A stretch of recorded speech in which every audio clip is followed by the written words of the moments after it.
આપ જોઈ રહ્યા છો સ્પાર્ક ટુડે ન્યૂઝ। ડભોઈમાં મા ગઢ ભવાની દર્ભાવતી કલ્ચરલ ગ્રુપ દ્વારા પ્રથમ દિવસે સ્વામિનારાયણના મહંત પુરાણી સ્વામી તેમજ ધારાસભ્ય શૈલેષ મહેતાના હસ્તે દીપ પ્રાગટ્ય કરી અને ગરબાનો શુભારંભ કરવામાં આવ્યો છે। ગરબા ગ્રાઉન્ડમાં નો તિલક નો એન્ટ્રી, પરંતુ દરેક ખેલૈયાઓ તિલક કરીને આવ્યા છે।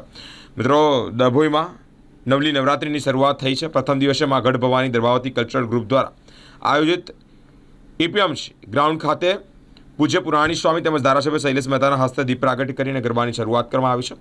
ધારાસભ્યએ જણાવ્યું છે કે દરેક ખેલૈયાઓએ લલાટ પર તિલક અને ટ્રેડિશનલ ડ્રેસ પહેરી આવવું એક ફરજિયાત હતું, ત્યારે ખેલૈયાઓએ લલાટ પર તિલક અને ટ્રેડિશનલ ડ્રેસમાં જોવા મળ્યા છે। ગરબાના પ્રમુખ અને ધારાસભ્ય શૈલેષભાઈ મહેતાએ ડભોઈ સહિત આસપાસના તમામ ગામો અને તેમાં ગરબા માટે તેઓને આમંત્રણ પાઠવવામાં આવ્યું હતું। આ પ્રસંગે સ્વામિનારાયણ મંદિરના મહંત પુરાણી સ્વામી, ડભોઈ ડીવાયએસપી આકાશ પટેલ, બ્રહ્મશક્તિ જાગૃતિ મંચના પ્રમુખ મીનાબેન મહેતા, ધ્રુમિલ મહેતા, પ્રજાપતિ બ્રહ્મકુમારીની બહેનો તેમજ રાજકીય આગેવાનો ઉપસ્થિત રહ્યા હતા।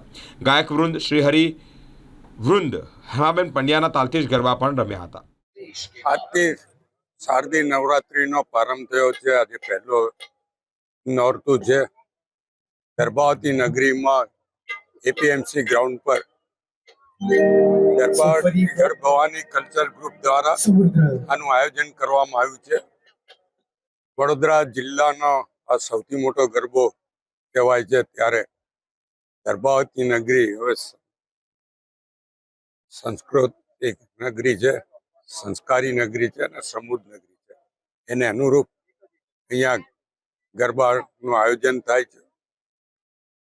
નો તિલક નો એન્ટ્રીની શરૂઆત દર્ભાવતીથી કરવામાં આવી હતી અને આજે સમગ્ર ગુજરાતમાં તમામ મોટા ગરબા પર તિલક વિના એન્ટ્રી આપવામાં નથી આવતી, ત્યારે દર્ભાવતી નગરીનો ગરબો એક જોવાલાયક ગરબો બન્યો છે।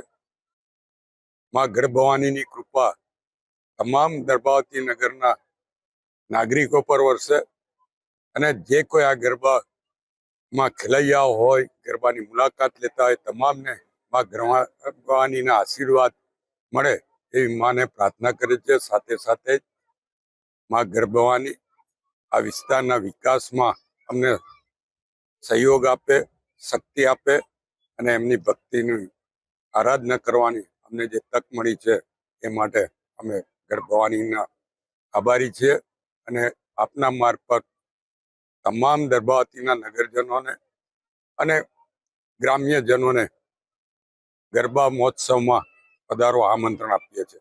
જય ગરબા।